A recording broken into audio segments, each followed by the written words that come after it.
Before we jump in, a note on our content. This is created for adult audiences only. We advise listener discretion. We have discussions about sexual violence against women. We use bad swear words.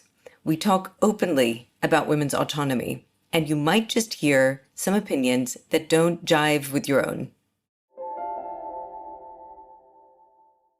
It's not just men who decide. I have said it time and again that women are also foot soldiers of patriarchy. They're the upholders of patriarchy. And my protest is obviously against misogyny, but then my personal anger is also about women who uphold these roles and, who make it difficult for other women. Instead of uplifting them, they make it even more difficult.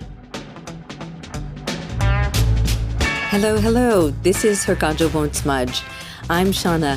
Join me as I talk to Desi women who are imagining a better, fairer world, free of all those unwritten social rules that tell us just how to be a good Desi woman. Have you ever read something or watched something in the news that's made you really angry? That happened to me recently when I read, in India, a man rapes a woman every 15 minutes. In Pakistan, every 2 hours. In Bangladesh, every 4 days. For each of these rape victims, it's just the beginning of her traumatic story, of shame, of a life shattered. But while most people can just scroll on, turn the page, Mariam Shafqat Goraya doesn't do that. Mariam is enraged about what is happening to women in Pakistan. And she gets us to think about it all by creating satirical videos that call out, surprisingly, the women who uphold a system of patriarchy and enable a culture of victim blaming and shaming. Let's jump right in. Why do you describe yourself as a feminazi cancerous bitch? What is that all about? What does being a feminist mean to you? Well, for me, feminist means I am a dignified human being. I deserve as much dignity and as much space as men do, or as any other human beings do in the world. I do not deserve that opportunities of education, of equal income, of my right to just sit somewhere and have a coffee in peace to be taken away from me just because I'm a woman. I think that feminism entails that I make my own decisions. So the most important word for me as a feminist is that please respect my dignity as a human being. So universal human rights apply to me as much as they apply to any other man in a society. Yeah. Your persona is called Naik Parveen, and your Facebook page is called Naik Parveen Syndrome. So who is Naik Parveen, and what is her syndrome? Well, Naik Parveen is a woman who loves to toe the line. For example, a Naik Parveen is someone who will not shout when she's angry. A Naik Parveen is someone who will prefer crying alone in the bathroom. A Naik Parveen is someone who is not going to speak out loud, be it in her personal life or be it on social media. Naik Parveen is someone who will never complain. Naik Parveen is someone who does not have enough self-respect for herself as a human being to demand or say that, this is wrong. Just stop it. Naik Parveen is not someone who will ask her husband to please come and wash the dishes with him because she's very busy right now doing something else. Basically, Naik Parveen is someone who is willing to be and more than happy to be a doormat and happily living on the whims of men. So the entire summary of her life is that whatever decisions that she makes or takes or is made to take is not beneficial for her, but somehow it always benefits men. So this, why do I call it a syndrome, is because women in Pakistan are hammered and are forced to take up these roles, are forced to take up, this mentality is ingrained in them ever since they are young kids. This mentality stays with them for the rest of their lives. And if someone is not willing to toe this line or get these brownie points, they are then the other side of the coin, which is, what we just said, that a feminist cancerous bitch, that is the death of our society. Another question I had for you, when I saw your Facebook page, across the top of it, it says in this very feminine pink and blue Urdu script, Sasti feminist. Why are you a Sasti feminist, a cheap feminist? Well, I am a Sasti feminist because I am that khuli tijori. and I am that person who is selling myself cheap on the roads. I am not being protective about myself. When I have to complain, I just shout it at the top of my voice and, be angry about it. I am not dignified in what I'm trying to say or what I'm trying to complain about. I have anger issues. I have psychological issues. And I am also that uncovered toffee on the road that you just find it anywhere. I'm also that taxi that any man can sit in and then do whatever they want to do, because apparently me saying that it's my body, my choice can only mean these things and nothing else. So, I mean, Sasti feminist is something that I didn't come up with. It's the men who came up with, and I am just reappropriating. Your videos are satire. I mean, you're making a point about society, but you're doing it tongue in cheek, right? Sarcastically. In the videos, Naik Parveen has a towel or maybe a shirt wrapped around her head. Is this a burqa? No, it's not a burqa, it's a shirt. I've never used a burqa in any of my videos. First of all, I don't want to legitimize the burqa because I have maintained it time and again that I think that it's restrictive choice of clothing. And the clothing itself, burqa, or the concept of it is not just a piece of cloth. There's a whole set of ideology and a set of actions and the set of belief system and the way that you're supposed to live with life that comes with it. And that's why with that satire, it's important to point it out that the burqa itself is also, it's not just someone that someone can say, oh, I am free to, cover myself up in whichever way I would like to.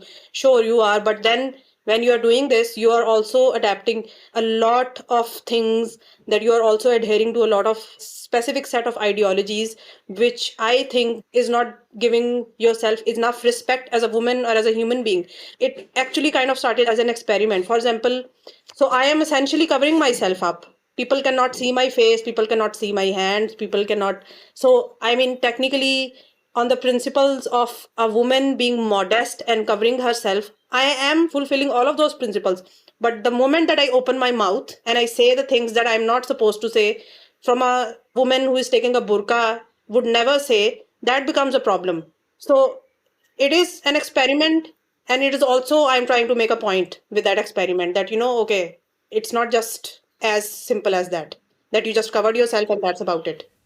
And for women who would say to you that what they want in a society is that a woman can wear a burqa if she wants and not wear a burqa if she wants, what would you say to that? So, because I did get a lot of criticism on this, that how can you insult the burqa? Why are you making fun of this? This is so disgusting. So, I did write a status update that I would like to read out here, or at least a summary of it. That do I think that hijab or scarf is a tool of oppression? Yes, I do. Should I stop thinking out loud about it? No, I should not, and I won't. Should I respect the idea of hijab? I don't have to. And now can I go on and pull it off of women and punish them for it because I think this is a tool of oppression and misogyny? Absolutely not. I don't have a right to do that. Do I still have the right to say that this is oppressive? Yes, I do have the right to say that it is oppressive, and nobody can take that right away from me. Do I owe silence or any sort of niceties to the burqa or the concept of it only so that women taking it don't feel hurt or uncomfortable? No, I actually don't. Have I been friends with women who take scarf or burqa? Yes, why the hell not? And have I ever asked a friend to take it off? No, I haven't, and I don't have the right to either.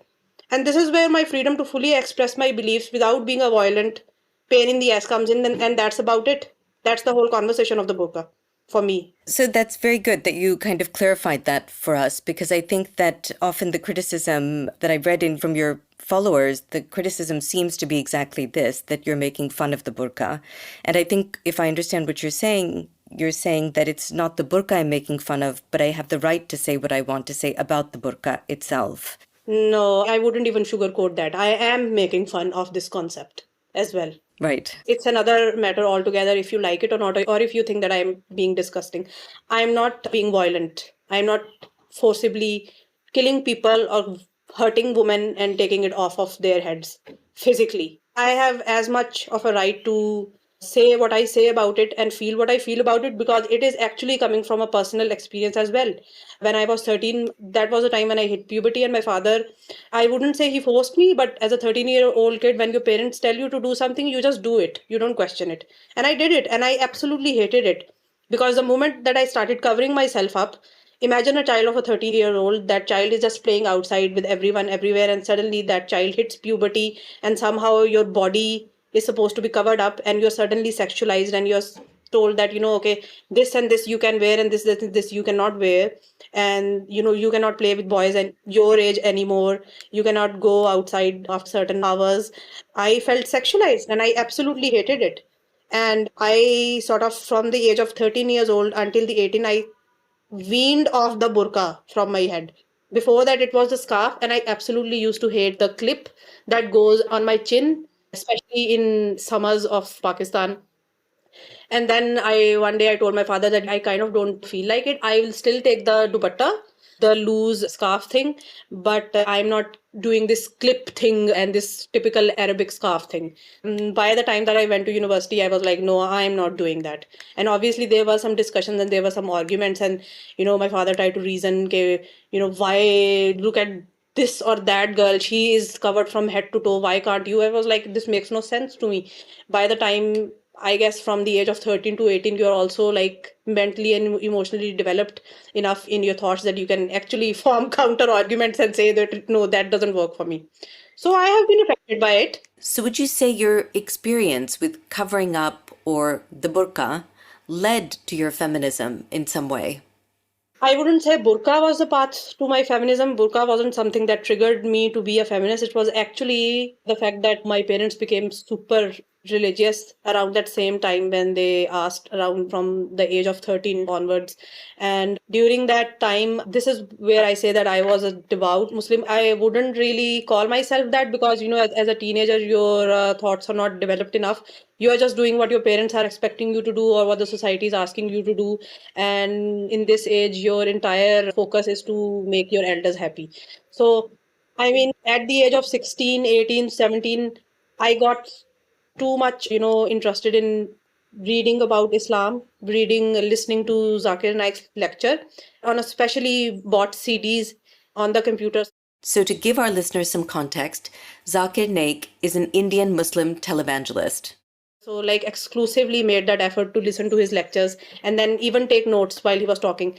So, like, listening to those lectures, there came a point when he started talking about women. He specifically says that, what are the specific conditions where you are allowed to beat your wife, and what kind of beating your wife should take, and what are the conditions. And then he goes on to say that, okay, so, I mean, even when the beating doesn't work out, what else should you do? He says, stop sleeping with her, as if that's going to be the worst thing a woman, could ever expect in her marriage. Stop giving her money.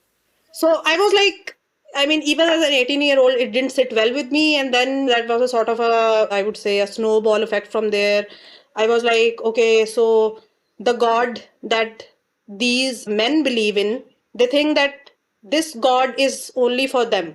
This God doesn't really, work out for women. And the religion that they have interpreted is for them and by them. And this understanding or this interpretation of religion that they are following doesn't even count me as a dignified human being. Let's talk for a minute about just this. I'd like to talk to you about the idea of izzat. So izzat means honor. And I've heard lots of Muslim clerics, including probably the person you're talking about, talk about this ideal of the men protecting a woman's honor. Yeah. And your persona, Naik Parveen, considers herself to be a woman of honor. And she talks about the women who are protesting in Aurat March as being sluts. Yes. So there is this tension between the woman of honor versus the women who are fighting for rights or hakuk, and they are sluts. In a society where there's so much talk about men protecting a woman's honor, how do you explain things like rape statistics and honor killings? Well, I don't think Pakistani society, to begin with, considers this a failure because up to date, whenever there is a conversation around women rights, whenever there is a conversation around women march and Aurat March, I mean, this is an oft repeated, beaten down dialogue that, we are the ones who are giving the women most respect in all of the world. Like, our social or cultural system gives women so much respect that we cannot even start to explain the respect that women get. And I don't know what these bitches' problems are. Why are they shouting on the streets? They are all making up these issues. Please go and study the religion. So for men and for Pakistani society, this is a religious issue and this is a moral issue for them, that, and this is on purpose. A woman asking for her rights, or a woman speaking out loud on her own behalf and speaking about her own body and her own choice, is a moral issue, because obviously it doesn't serve them well. The system is such that it gives benefits to men through and through, be it the capitalist system or be it the system where a man is working in the fields whole day long and the woman is working indoors, without realizing the amount of work that a woman does or the amount of sacrifices that a woman is making. For example, even in the current capitalist system, even in urban societies, it would be impossible for a man to make, these great strides in science or in their, whatever jobs. It would be impossible for them, not impossible, but extremely difficult for them to reach, to work extra hard for that promotion, if there is not a woman in the house cooking for them, cleaning, doing all of the household chores. I say this because before anyone points it out, I have lived alone on my own for the past 7 years. I have paid for my own food. And believe me, it's not easy to cook for yourself, to clean for yourself. I'm just talking about me as a single person, let alone taking care of 5 other people, especially when you're working. So it benefits them through and through. And they use religion, they use culture, they use this notion of izzat, this respect for women, to put all of the women in their places. And why would they come out and talk? सबसे पहले तो बहनों, आपको बिल्कुल अपने जिस्म को ढीला छोड़ दें. बिल्कुल जैसे अगर आप पानी में हाथ पैर ज्यादा हिलाएं तो आपके डूबने के इम्कान ज्यादा होते हैं. बिल्कुल इसी तरह अपने जिस्म को बिल्कुल ढीला छोड़ दें. आराम आराम से बारी बारी सबको छेड़ने का मौका दें. ज्यादा शोर मत मचाएं. Number 2, Let's turn to your videos. In the first video, Naik Parveen is dressed in what looks like a black burqa. We see only her eyes. She's sitting in her living room, and she says in this friendly, high-pitched voice, "Let me tell you, Bano, what is the right way to get sexually harassed?" So tell us about this video. What is it about? For people who don't know the context, on Pakistan's Independence Day, on 14th of August, there was this woman who probably was trying to make TikTok videos, and she somehow got into a crowd where that was probably exclusively of men, and they started misbehaving with her. And then there were videos of her getting harassed by, people said that there were 400 men present there, and she is getting tossed around and beaten around and, everything imaginable in between. And the most disturbing part was the narrative that followed up, was that why the woman was there in the first place. And then this woman was interviewed by several media persons, and in which she was crying and she was saying that, I was wearing proper clothes. I was not asking for it. I was just going about my business, making a video for TikTok on Pakistan's Independence Day. And the narrative that followed was so disgusting. Men kept on saying that she should not have been there. She should have been ashamed of herself. There were men who were saying that she deserved it. Obviously, there were men who were saying that, and even women who were saying that she's a prostitute in the first place.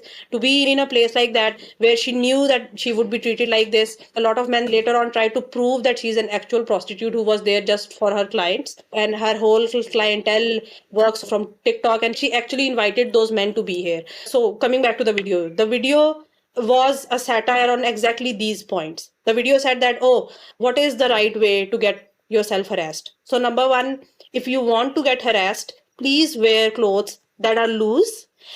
If you are getting harassed in a group of 400 men, please relax and just, don't protest. Leave your body like it is, just like you're about to get drowned.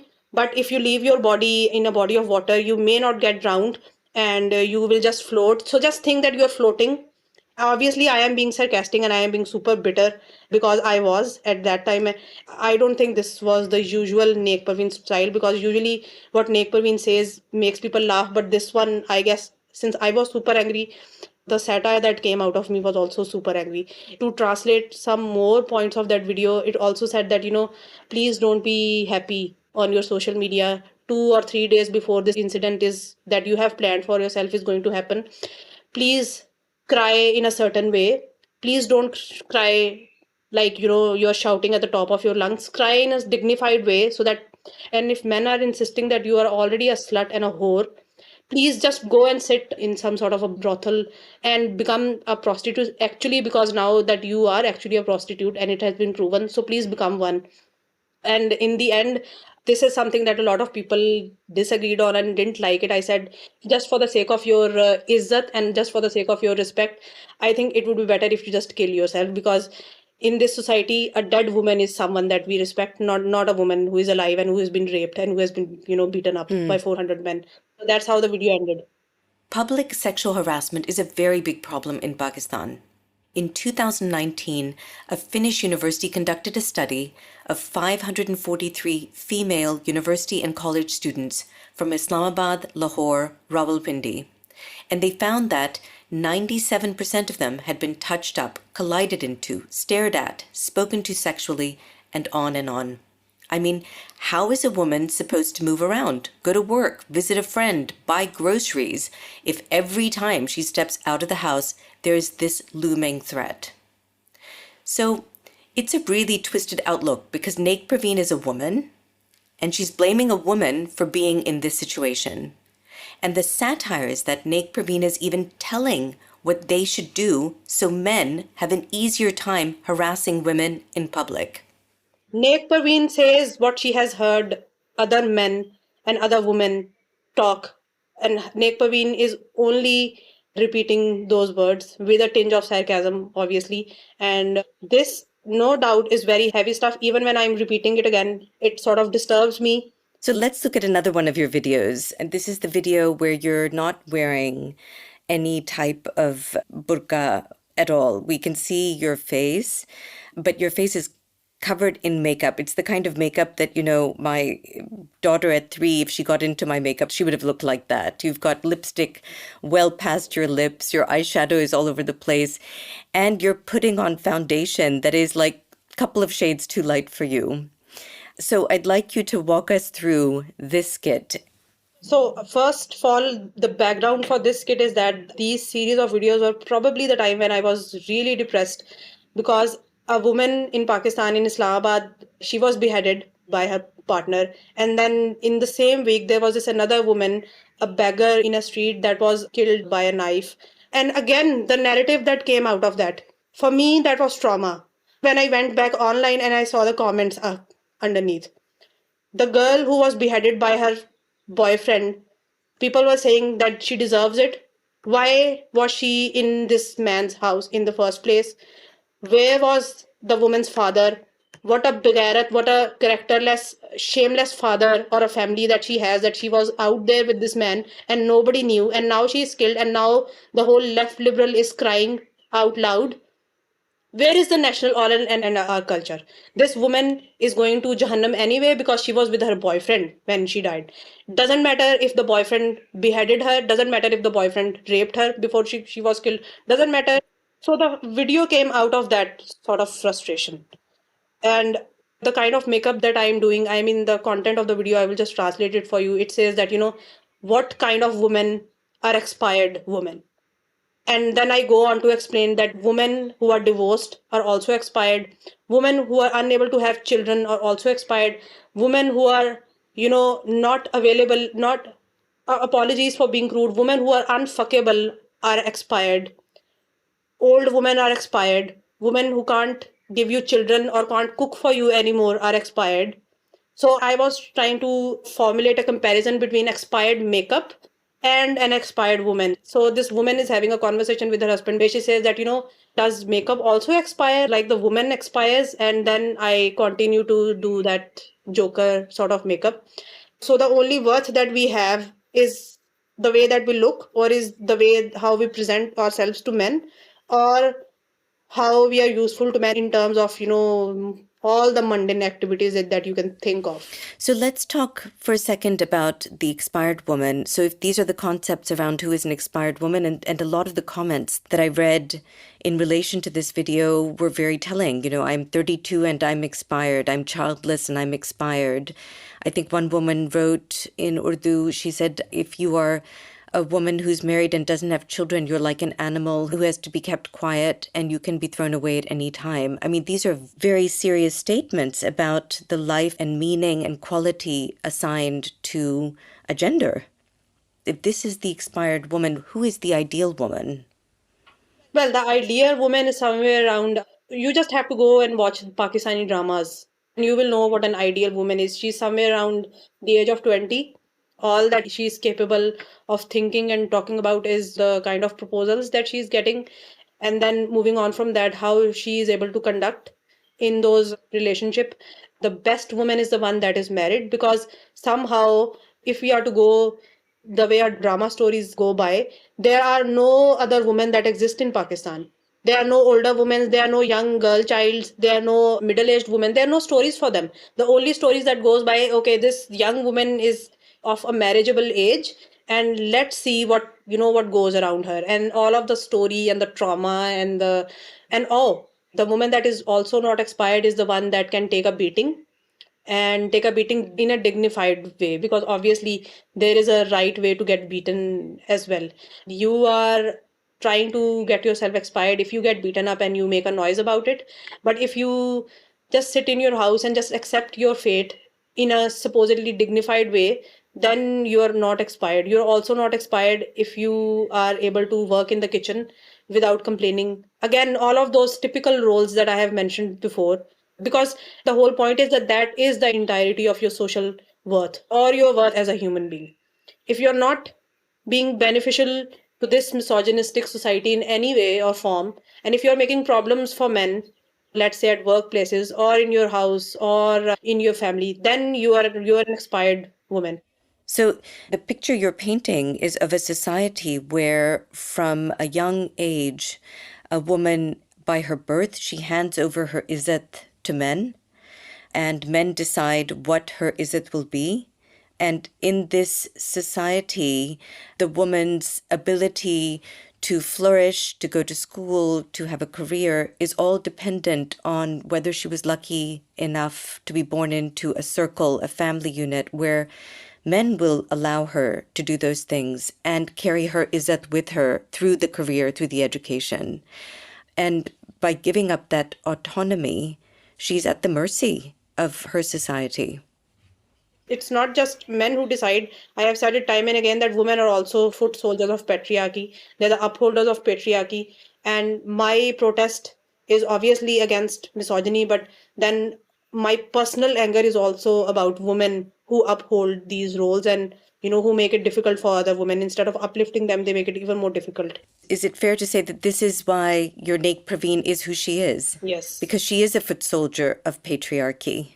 She is the classic case of patriarchy. She is the best example that men can go by, and that is actually very interesting that sometimes when I make a video and there are men who are absolutely not familiar with my page or with my persona or with satire, and obviously some men who don't even understand English, let's say, they come to my page and their first comment is of happiness that yeah, this is the kind of woman that I was talking about. This woman is a slap on this feminist. And I absolutely enjoyed when that same man the very next day understands the whole agenda of the video and then calls me a slut and then runs off saying that, okay, you are making fun of our culture. Fuck you, I'm unliking your page. I thought you're on our side all this time. So that's like really funny for me. And so the satire it makes them think, but it takes a minute for the penny to drop. Oh, yeah, absolutely. It takes a while. And I really enjoy that. I'm like, okay, I see your comment. I will give you 24 hours to fully absorb what I'm trying to say. So, Mariam, tell us a little bit about how life has changed for you since you have made the Naik Parveen Facebook page. Has it made it difficult for you when you are in Pakistan to move around freely? Has it changed your life in some way? Yeah, absolutely. Because when I started making those videos and when those videos were not getting a lot of reach, my sister told me that, she showed this or that video to my mother or father and they were laughing and they were like, ha ha ha ha, this is very funny. But as soon as, people started noticing, and as soon as, like, for example, my father is sitting in a get together with his colleagues and one of them says, your daughter, Mariam Shafqat, and it doesn't necessarily mean that this guy was being critical of me. Maybe this person was just trying to have a conversation. But since my parents come from a certain background, they have been brought up in a village, they just could not handle that this another random man is talking about my daughter with me. And that where the problem started. And then it became even worse. Even though my parents are living in Islamabad and have settled down in Islamabad, but my village back in Punjab, there were some people who were just coming to my other family members, for example, my puppo or my aunt or my khala, and saying that, how are you guys even alive with a woman like this in your family? Why don't you kill her and kill yourself out of shame? All sorts of commentary from people that I have never met, but they are in my family and I will probably never meet them. But they were sending screenshots to my parents. And then obviously, since my parents are conservative and they are living there and they are part of that society, they started pushing me to stop making those videos. So emotionally, and I would say that even on the level of my creativity, it did have a lot of impact on me. This is how much hatred and this is how violent it can be. Then again, on a personal level, this does obviously emotionally affect me, but then this also makes me even more angry and resilient. If someone is being angry about my videos, then it naturally means that that person was triggered and this person was thinking for a second. What do I hope now is that it's not as much of a hope, but it's an effort to take up the space. For example, it's an effort to make a statement that, this is my anger and this is how I choose to communicate my anger. And please stop tone policing me. Stop telling me that how am I supposed to talk about my rights or something that is bothering me as a woman. And on a really, really personal level, it brings me a lot of satisfaction that at least I am not one of those women who are participating in this patriarchy. I am actually one of those women who are making men and this society uncomfortable, because it is my personal belief that, in this particular society, you cannot do anything and cannot change anything unless you go against your own family at times. It comes at a cost, obviously, but it also comes at a lot of personal satisfaction. So by staying quiet, it only helps keep that patriarchy in place. So the speaking out becomes essential. Speaking out and being angry is the first step. It is absolutely essential. Thank you so much, Mariam, for joining us today. Thank you.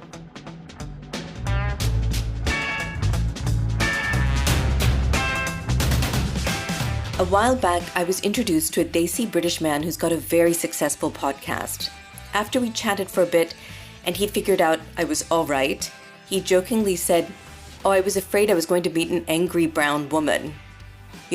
I still kick myself about that interaction because I wanted to say to him, I am an angry brown woman, but I didn't. Mariam, I bet, would have called him out. Most recently, Mariam's created a new character, her own husband, as she puts it. नहीं शौक है तो studies करें अपनी भी अच्छे day भी करने आप, लेकिन अपनी जिम्मेदारियों को इग्नोर करके नहीं, ये ज़्यादती है। पढ़ाई मैंने भी की हुई है, नॉलेज में इजाफा होता है, मुझे पता है, लेकिन एंड पे वही आपने करना ना, मटर दाल चावल लोबिया आलू, तो बस इतना बस पता होना चाहिए आपको, ठीक है? You guessed it. This guy wants his meals on time. He wants to be waited on. For him, it's a waste of money for a woman to go to college. I mean, if she wants to study, it's fine. But at the end of the day, she's got to keep up with her responsibilities, as in make matar chawal, make rice with peas. So maybe this is what makes Mariam's performance art, her satire, so gripping. She's taking the sexist, misogynistic, homophobic rhetoric that gets mentioned in private, and she says it in a public forum, using social media as a bullhorn to get us to think about what we tolerate, what we condone with our silence. Thank you for listening to Our Kajal Won't Smudge. I'm your host, Shauna. If you want to get in touch with us in Rage, or have a good cry, or just tell us what you're thinking, look for our webpage online or find us on social media.